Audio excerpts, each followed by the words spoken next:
여러분들은 재무제표를 보신 적이 있으신가요?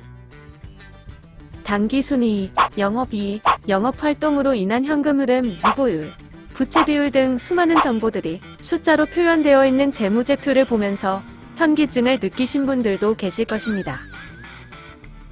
이렇게 어렵게 느껴지는 재무제표를 감각적으로 이해할 수 있는 방법이 있을까요? 주식 투자를 하고 있는 여러분들은 회계사가 아닌 투자자입니다. 즉, 재무제표 숫자 속에 숨겨져 있는 내용까지 하나하나 해석하기란 쉽지 않다는 뜻이죠. 이 부분은 전문가인 회계사에게 맡기고 우리는 주식 투자자의 입장에서 반드시 확인해야 할 사항만 체크해주면 된다는 뜻입니다. 그렇다면 지금부터 이렇게 어려운 재무제표를 쉽고 감각적으로 해석할 수 있는 방법에 대해 알아보도록 하겠습니다.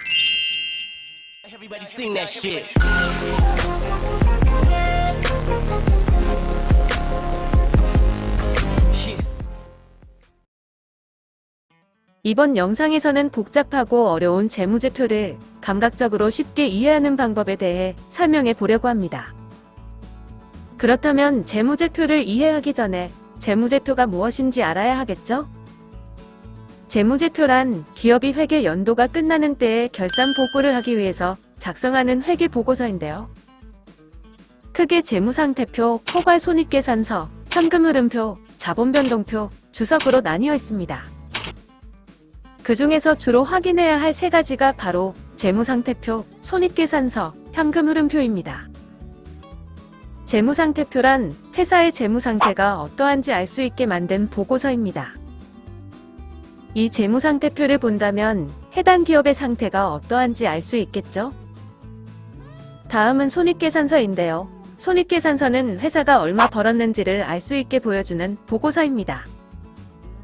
마지막으로 현금흐름표는 현재 해당 회사의 현금흐름이 어떻게 움직였는지 보여주는 보고서입니다.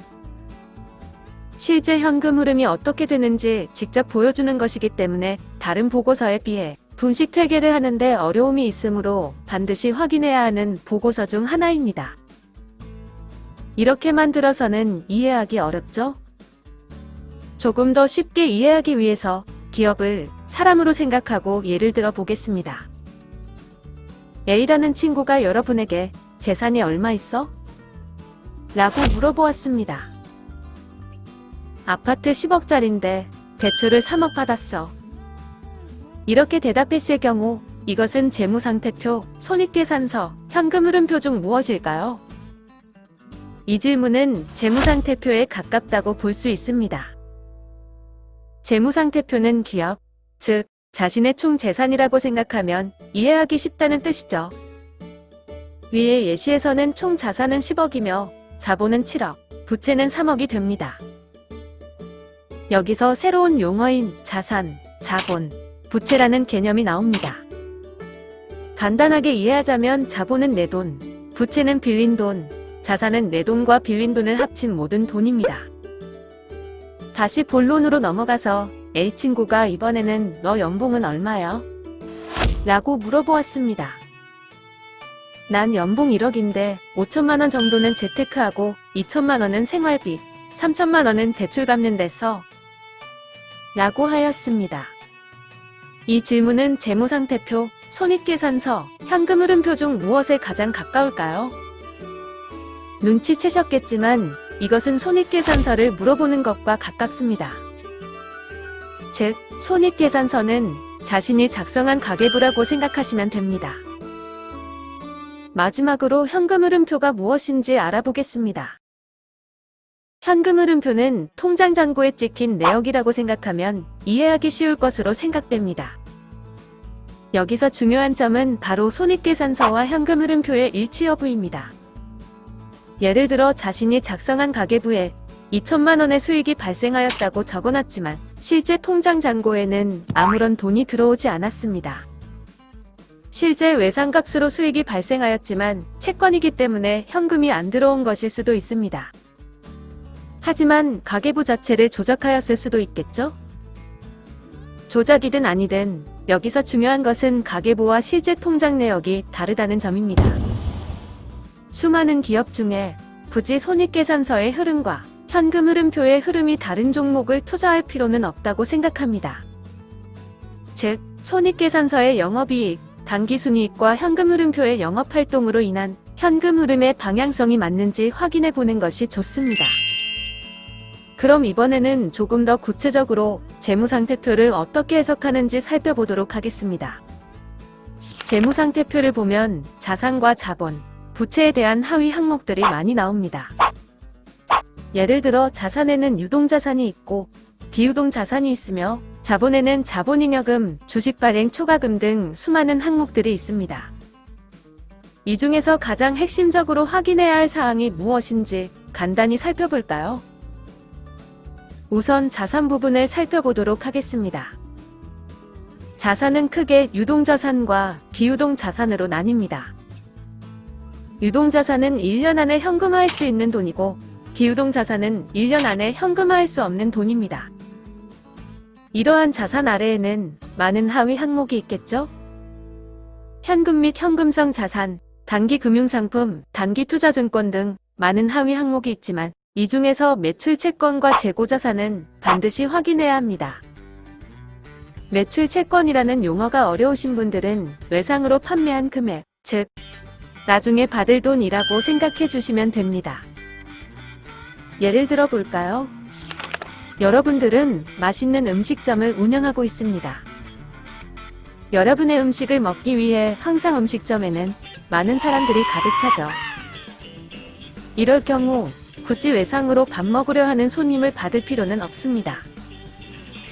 하지만 음식점 운영이 잘 되지 않을 경우 외상이라도 먼저 받아 돈을 벌려고 하겠죠. 만약 외상 손님이 돈을 갚지 않고 도망가 버릴 경우에는 손실만 쌓이게 됩니다. 기업의 매출 채권도 동일합니다. 매출 채권은 경기가 어려울 때에는 회수하기 힘든 경우가 많이 발생하기 때문에 다른 조건이 비슷할 때에는 매출 채권과 재고자산이 과다한 기업에는 가급적 투자 대상에서 제외하는 것이 좋습니다. 다음으로는 재고자산입니다.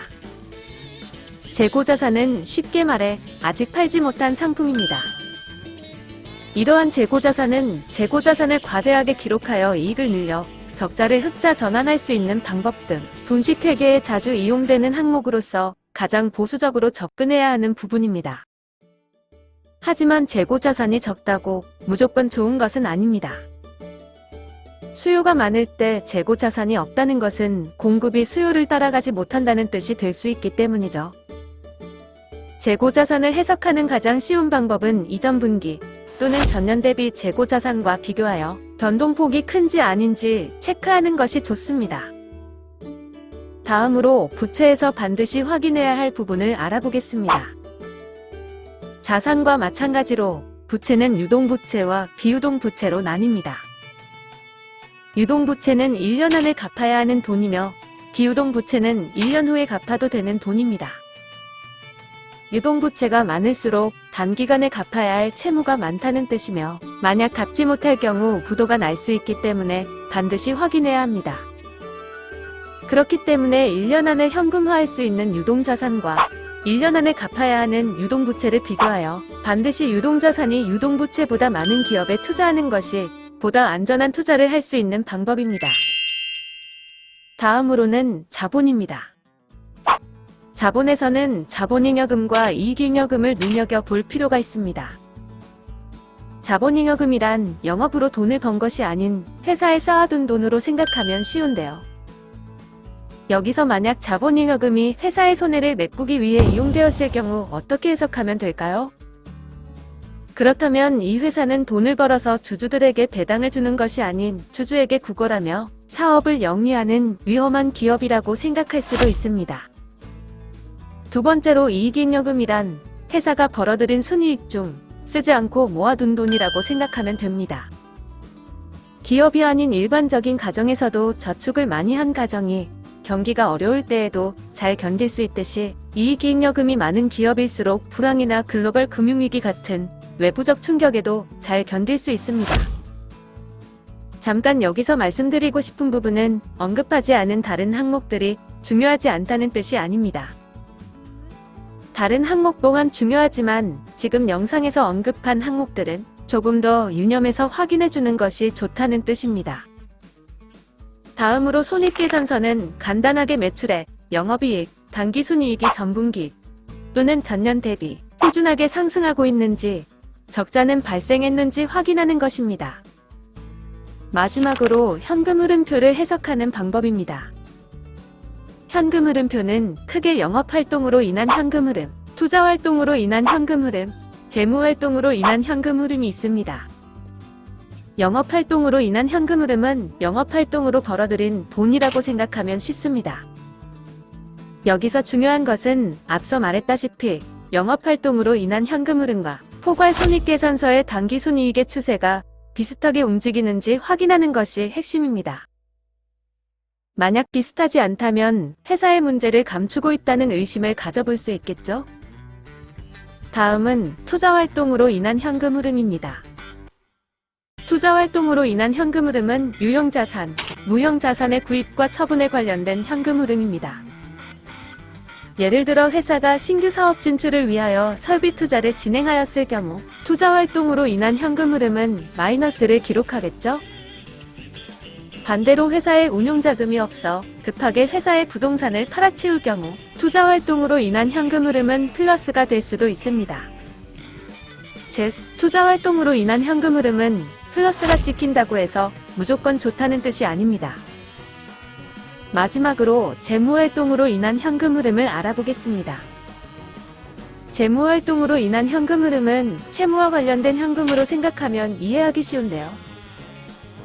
예를 들어 회사가 대출금을 갚았을 경우 회사에 돈이 빠져나간 것이기 때문에 재무활동으로 인한 현금흐름은 마이너스가 될 수 있습니다. 반대로 회사가 돈을 빌렸을 경우 회사 통장에는 돈이 찍혀 있겠죠? 그렇기 때문에 재무활동으로 인한 현금흐름은 플러스가 됩니다. 재무활동으로 인한 현금흐름 또한 투자활동으로 인한 현금흐름처럼 플러스라고 무조건 좋은 것은 아닙니다. 회사가 투자를 하기 위해 돈을 빌릴 수도 있지만 회사가 어렵기 때문에 돈을 빌릴 수 있기 때문이죠. 그럼 이제 마지막으로 현금흐름표에 대한 정리를 하도록 하겠습니다. 현금흐름으로 인한 영업활동이 플러스로 진행되고 투자활동 현금흐름과 재무활동 현금흐름은 마이너스로 진행되고 있는 A기업이 있습니다. B기업은 영업활동 현금흐름은 플러스이고 투자활동 현금흐름은 마이너스, 재무활동 현금흐름은 플러스로 진행됩니다. C기업은 영업활동 현금흐름은 마이너스이고 투자활동 현금흐름은 플러스이지만 재무활동 현금흐름은 마이너스인 기업입니다. 마지막 D기업은 영업활동 현금흐름과 투자활동 현금흐름, 재무활동 현금흐름 모두 마이너스인 기업입니다. 이러한 기업들은 어떻게 해석할 수 있을까요? A기업은 영업활동으로 인한 현금흐름이 플러스이기 때문에 영업활동으로 번 돈으로 투자도 하고 빚도 갚아나가는 우량기업으로 생각해 볼 수 있습니다. B기업은 영업활동으로 번 돈으로 돈을 더 빌려서 투자를 확대하는 성장기업으로 볼 수 있습니다. 하지만 다른 의미로도 해석할 수 있습니다. 영업활동으로 돈을 벌고 예금이자로 돈을 벌어 투자를 하는 재무구조 우량기업일 수도 있겠죠. 다음으로 C기업을 보도록 하겠습니다. C기업은 영업으로 돈도 못 벌고 빚에 대한 이자만 쌓여 회사 자산, 건물, 영업권 등 다 파는 아주 위험한 기업으로 볼 수 있겠죠. 마지막 D기업은 영업도 안 되고 회사 자산도 안 팔리고 이자만 늘어가는 기업으로 볼 수 있습니다. 물론 투자활동으로 인한 현금흐름과 재무활동으로 인한 현금흐름은 플러스이든 마이너스이든 어떠한 한쪽이 무조건 좋다, 무조건 나쁘다라고 해석할 수 없습니다. 실제 기업 상황과 재무 상태, 영업 활동에 따라 플러스가 좋은 방향일 수도, 마이너스가 좋은 방향일 수도 있다는 뜻이죠. 하지만 영업 활동으로 인한 현금 흐름은 무조건 플러스로 진행되는 것이 올바른 방향입니다. 따라서 현금 흐름표를 볼 때 가장 중요하게 보아야 하는 부분은 영업 활동으로 인한 현금 흐름이며 손익계산서의 당기순이익과 비교하면서 해석하는 현명한 투자자가 되시기를 바랍니다. 그럼 지금까지 레다트였습니다.